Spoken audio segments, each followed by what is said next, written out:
সর্বপ্রথম আপনাদের সেই চরণতলে রইল শত শত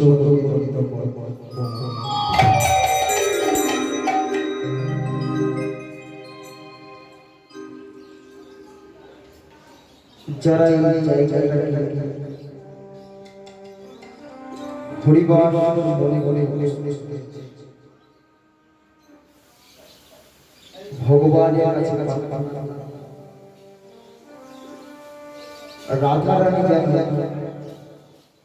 প্রত্যেকের অন্তরের মধ্যে কৃষ্ণকে মনে সংসর্গ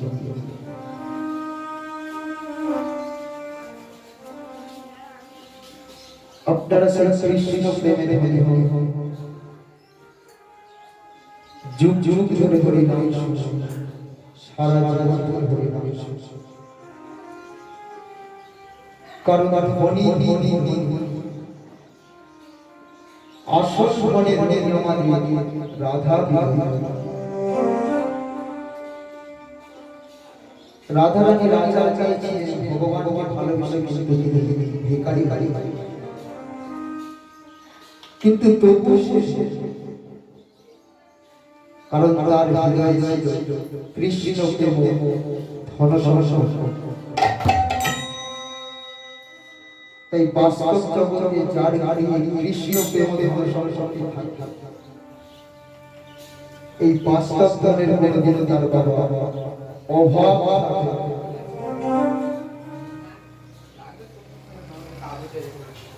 তাই হরিবাস হয়েছে সকলের চরণ পিতা মাতা চরণ এবং শিক্ষাগুলো দীক্ষাগুলোর চরণ শুরু হচ্ছে গৌর গোবিন্দ লীলা আস্বাদ হৃদয়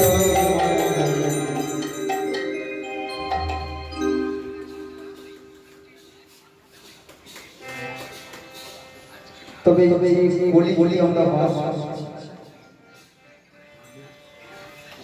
যোগ্যটা হতে বলি এই বলি এক ভাগ সেই পাপের আগে চলে গেলাম ভগবান হেলেন যদিও বাবা ভিখারি বাড়ি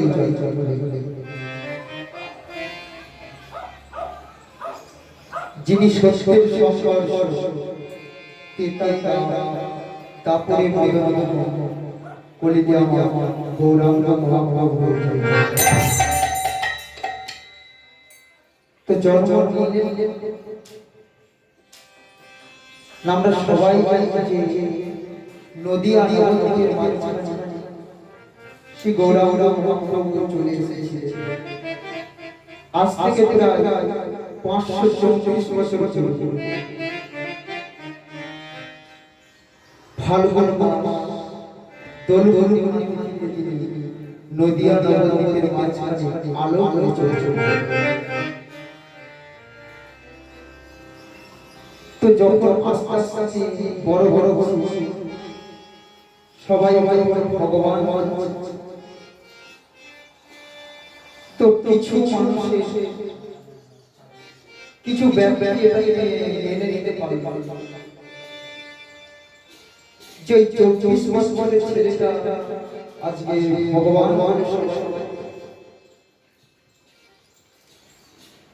ভগবান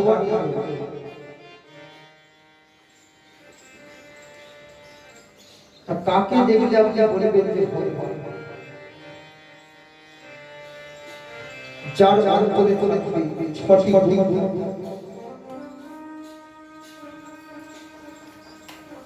ঐশ্বর্য বীর্য যশ জ্ঞান সৌন্দর্য ও বৈরাগ্য এই ছটা গুণ যার মধ্যে বিরাজমান তিনি হলেন আমার ভগবান।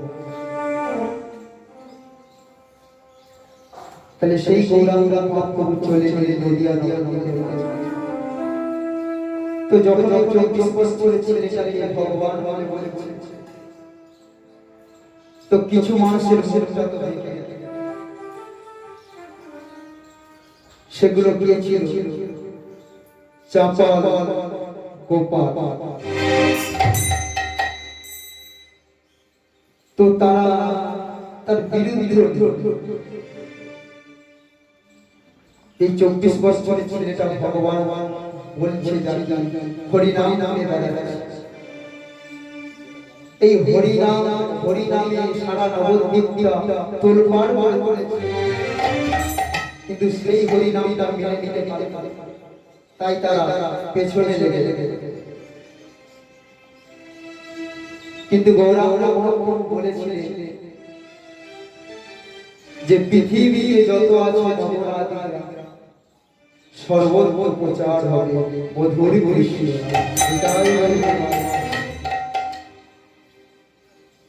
তো সেই বাণীটা আজকে চলে উঠেছে সারা বিশ্বে আজকে হরিনাম কৃষ্ণ নাম আছে। তো সেই গৌরাঙ্গ বাণী আজকে পূর্ণ হয়েছে, তাই আজকে হরিবংশ। তো আজ এখানে আমরা উপস্থিত হয়েছি, তো অল্প অল্প লীলা করব। তো যে বিষয়ে সর্বপ্রথম আমাদের যেতে হবে কিছু ক্ষণের জন্য সেই লইয়া দাদা।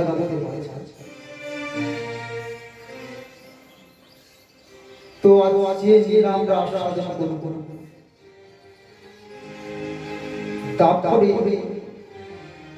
ভগবান যে লীলা করেছেন, তারপর যুগে ভগবান শ্রীকৃষ্ণ তিনি একটি যজ্ঞ করেছেন, যে যজ্ঞটার নাম ছিল প্রভাস যজ্ঞ। তাই এই লীলায় আস্বাদন করব ভগবান শ্রীকৃষ্ণের প্রভাস যজ্ঞ। কিন্তু তার আগে সর্বপ্রথম আমরা যাব সেই দরিয়া নবদ্বীপের মাঝখানে। তো সবাই মিলে একবার নিতাই গৌর আনন্দে হরি হরি বল। আজ গম্ভীর মন্দিরে গোরা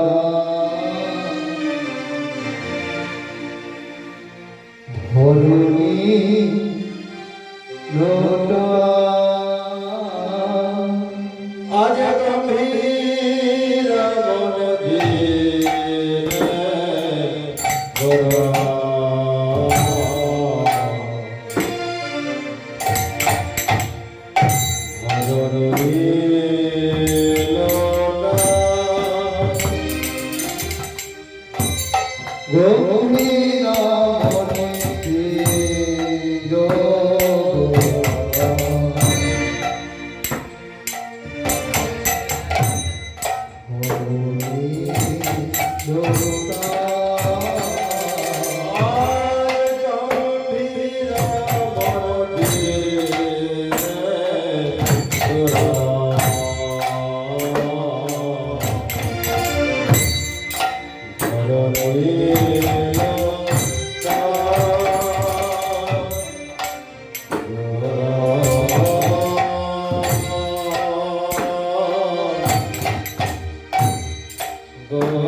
গোরা গোরা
পরম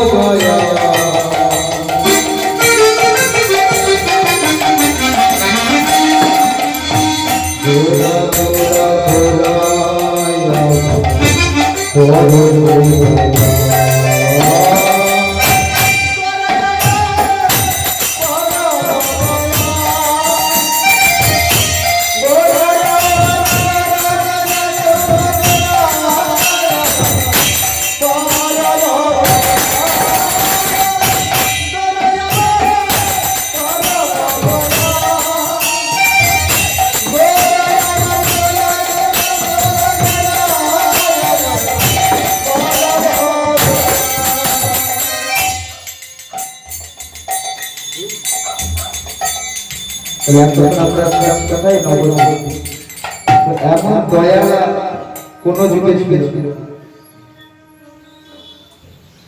সত্য যুগে দয়া ছিল না, তেতা যুগে ছিল না, তারপরে ছিল তো কলিকালে ভগবান দয়া ভক্তদের চরণ ধরে হাতে ধরে পায়ে ধরে তিনি কৃষ্ণ নাম তিনি বিতরণ করেন, যেটা কলিযুগে সম্ভব যে হরি নামই করতে বলো।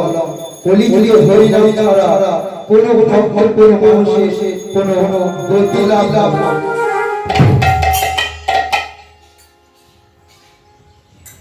আমরা সবাই জানি যে গৌরাঙ্গ মহাপ্রভু তিনি 48 বছর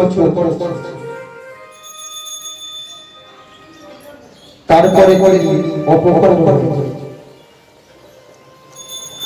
কিন্তু 48টা বছরের মধ্যে 24টা বছর তিনি নবদ্বীপে কাটান। 18টা বছর তিনি পুরী ধামে জগন্নাথ মন্দিরে ছিলেন, 6টা বছর তিনি তীর্থ ভ্রমণ করেছেন। তো 18 বছর আর এই হলো 48 বছর। তাই 48 বছর পর তারপরে তিনি অপকর্ম করেন, কিন্তু এই জগন্নাথ মন্দিরে 18 বছর চলাকালীন একদিন তিনি গম্ভীরানন্দে কৃষ্ণ ভাবে সেই ভাবটা নদিয়া মাঝখানে আজ উদয় হয়েছে। হঠাৎ একদিন গৌরাঙ্গ মহাপ্রভু তিনি সুরভি গঙ্গার তীর ধরে যেতে এক সবাই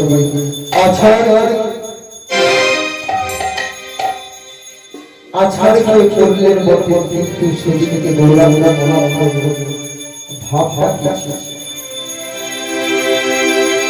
কোন ভাবে তিনি উদয় হয়েছে সেই দেখে বাসুদেব তিনি বলছেন সেই ভাবটাকে দর্শন করে বাসুদেব গৌরাঙ্গ মহাপ্রভু যে আজকে ভাবটা উদয় হয়েছে পূর্বে তিনি যে লীলা করেছেন আজকে সেই ভাবে উদয় হয়েছে। তাই সেই ভাবটাকে দর্শন করে বলে উঠলেন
Thank you.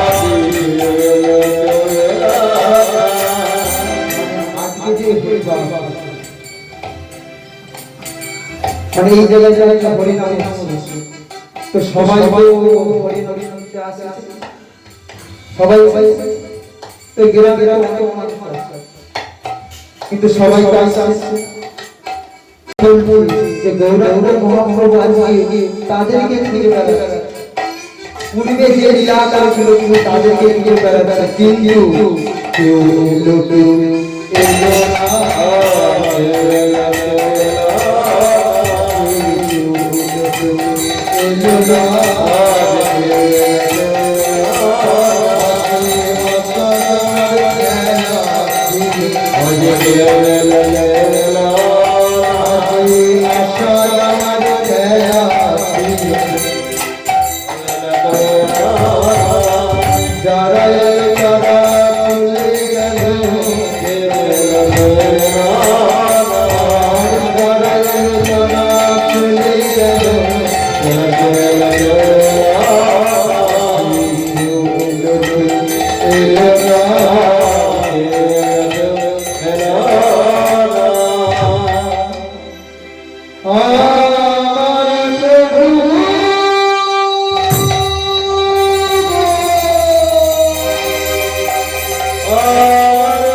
ভগবান শ্রীকৃষ্ণের পূর্ব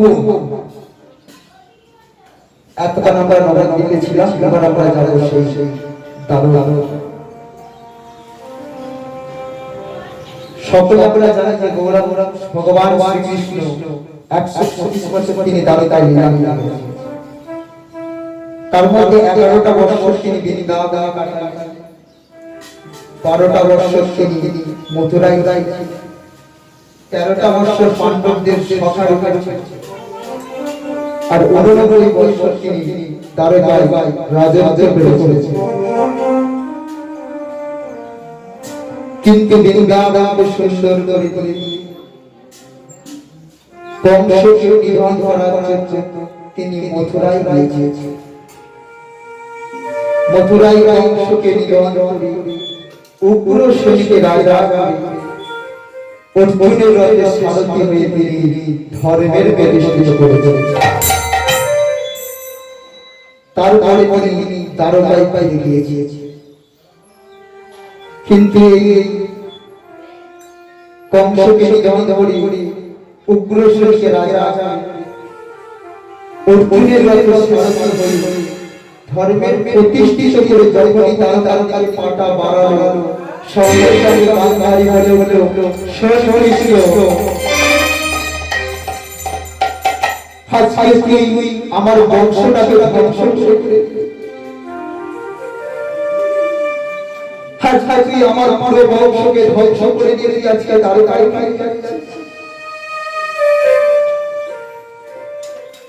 আচ্ছা বল মানুষ যদি ভুল পথে যায় তাকে সঠিক পথে দেখানোটা হচ্ছে কর্তব্য মানুষ ভুল পথে গেলে সঠিক পথে ফিরিয়ে আনাটাই দায়িত্ব এখানে আমার একটা ছেলে কৃষ্ণ ভক্ত হতে পারে ওই 5 ভাই আমরা ওই 5 ভাইকে দিয়ে বাঁচিয়ে রাখি আরে আমার 100টা ছেলে তোর কাম করে না বলে আমার সেই 100টা ছেলে যদি মেরে দিলি কৃষ্ণ আমি তোকে অভিশাপ দেব দাঁড়াও অভিশাপটা দেওয়ার আগে আমি একবার নিচে ছেলেগুলো আমার কারণে মরে ছেলেগুলো মরেছে কৃষ্ণমাতে তোমার কারণ তুমি মা হয়েছো কিন্তু কোনোদিন ছেলেদেরকে শাসন করবে কোনোদিন ছেলেগুলোকে তুমি চিনতে পারবে না, তুমি নিজে চিনতে পারবে না তোমার ধৈর্য ধরে আপনার শাসন কেন এই পাঁচ ভাইকে একটুখানি জায়গা দিতে পারবে না? বাড়ি আবার পাঁচ ভাইকে প্রণবাসী করে নিয়ে দিয়েছে। আমি যদি না থাকতাম ওদের গতিপতি ওকে বড় বড় ভালো কি তোমার মেয়ে নেই হয়তো ঘরের সেই বউটার কাপড় ধরে টানাটানি করছে তোমার বাড়ি ছেড়ে দিয়ে সহ্য সেই দৌড়কে সেদিন বলেছিল মা গো দেখো আমার ছেলেগুলো আমার অঙ্গা থেকে বসবাস করে দিতে চায়, তুমি মা হয়ে ছেলেকে একটু শাসন করো, তুমি ছেলেকে শাসন করতে পারছো না। যেদিন তোমার কাপড় ধরে টানাটানি করবে সেদিন তুমি বুঝতে পারবে না নারী কত বড় ওই সেদিন তুমি কিছু বলতে পারবে না। সেদিন যদি আমি কাপড়টা না দিতাম ওই মেয়েটার গতি কতবার ভীমকে কাল বিষ খাওয়ালো, চতুর্দিকে পুয়ে মার চক্র করে রইলো, কিন্তু তুমি তো মা হয়ে যাবে। ওই তুমি তো প্রতিবাদ করলে না। সেদিন আমি যদি না থাকতাম ওই মেয়েটার গতি হতো আজ মায়ের গতি। কারণ মাসিমা তোমার ছেলে যে জায়গাটা মারপিট করছে সেই জায়গাটা তোমার, সেই জায়গাটা আমার তোমার ছেলে, ওই জায়গাটা সব আমার। কারণ আমি সৃষ্টির শ্রেষ্ঠ, আমার ইচ্ছায় জগৎ পরিচয়। তাই মানুষ যে জায়গাটায় ঘর বেঁধে থাকবে সে যদি মনে করে আমার জায়গা সেও সেই মরুক, কারণ এই জায়গাটাই হচ্ছে সব। তাই একটা কথা বলি, এই খালি হাতে একদিন যাবি খালি হাতে, ল্যাংটা হয়ে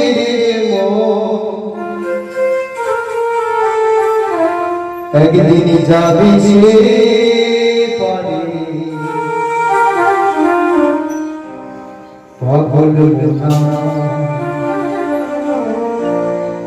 মিলিয়ে নিয়ে আমরা এসেছিলাম যখন সঙ্গে করে নিয়ে আসি, আর যখন চলে যাব সঙ্গে করে খোঁজ করতে নিয়ে যেতে পারে।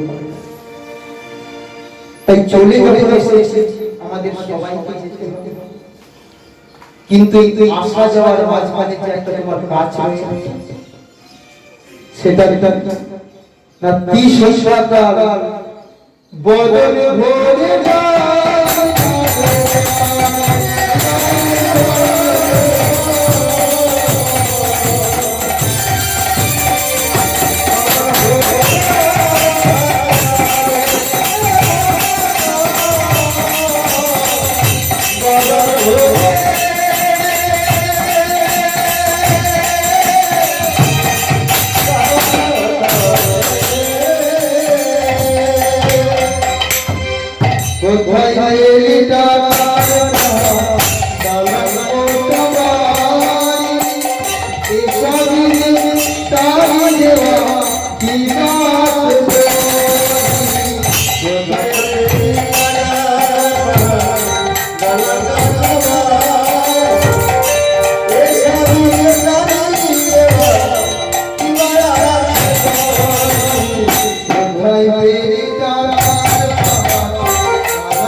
Bye.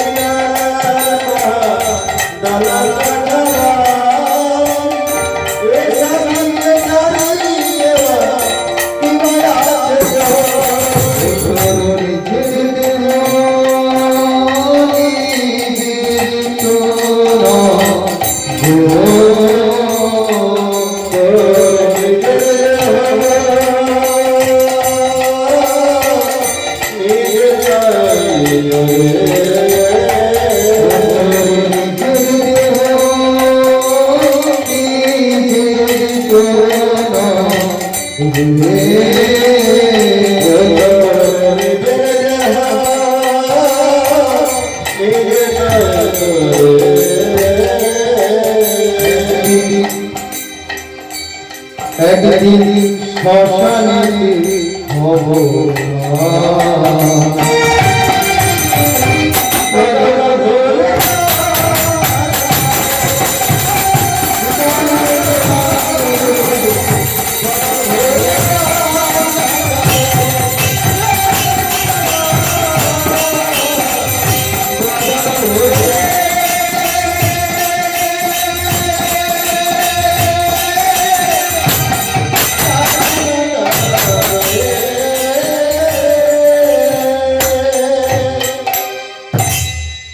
এই কথাটা আমি শুনবো, আবার শুনবে, কিন্তু যার 100টা ছেলে খেলে মারা গেছে সেই মরে ভাবে হবে যেন কাটা নাই।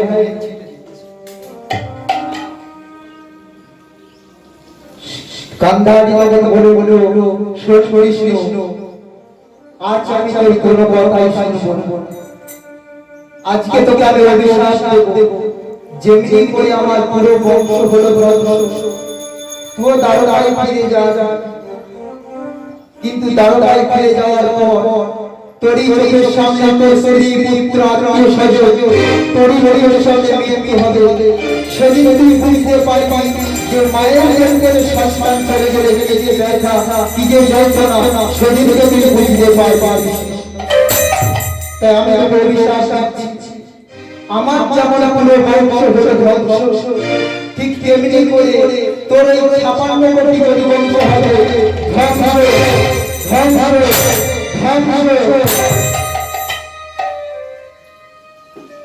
ঠিক আছে, তাই তোমার এই অভিশ্বাসটা আমি মাথায় করে চলে যাবো, কারণ আমি ঘরে ছেলে কারণ অভিশ্বাস জীবন নিয়ে তাই আমি ঘরে তাই সেই কাঙ্গানি অভিতীব্র বিশ্বাস নিয়ে কৃষ্ণ ফিরিয়ে এলো সেই দারোগা। কিন্তু আজকে দারোগায় ফিরে এসে মলিন মতনে বসে সিংহাসনে বসে আজকে দারোগা রাজা, কিন্তু মলিন বদলে আজকে সেই সিংহাসনে বসে অদূরে দাঁড়িয়ে ছিল দাদা বলরামরা। দূর থেকে ভাইটাকে লক্ষ্য করে দেখছে, ভাইটা মলিন বদলে বসে আছে। তাই দাদা বলরাম আস্তে আস্তে পাশে এসে ভাইটাকে জড়িয়ে ধরে বলে, এই দাদা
পরে মনে করাই রে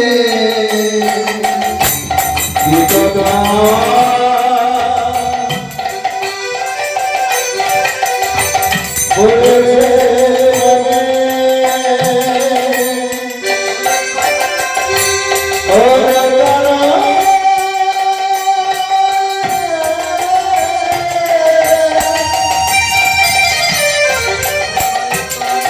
পরে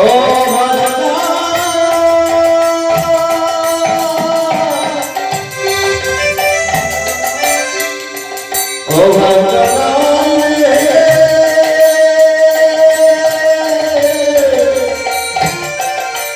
ও ভাই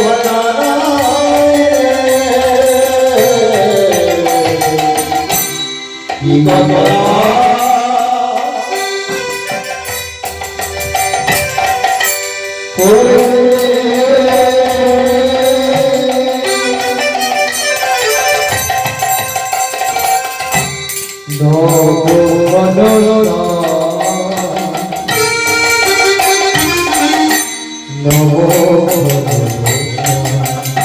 বলি বলে মন কানা কি বলি বলে মন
কানা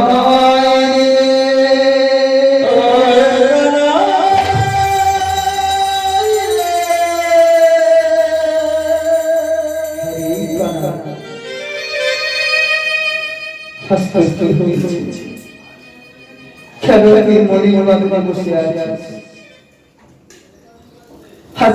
কি মনে নেই যখন আমরা ছিলাম আমরা একসঙ্গে যমুনার জলে শ্বাস করেছি আজ আমরা একসঙ্গে পুড়ে গেছি একসঙ্গে গরু চড়িয়েছি একসঙ্গে খেয়েছি একসঙ্গে ঘুমিয়েছি আজ তুই দ্বারকার রাজা বলে তুই কালকে যদি ভাই ভাই আমি তো একা কাঁদতে দেব তবে দাদা বলছি না কাঁদতে যদি ভাই কানা দুজনা কাঁদিব দুজনা কাঁদিব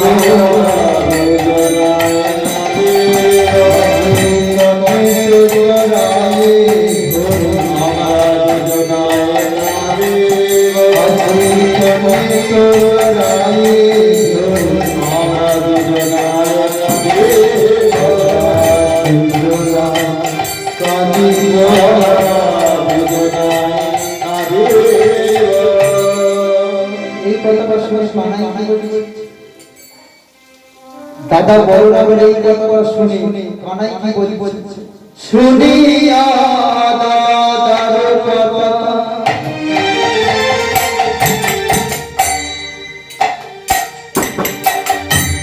শুনিয়া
জগত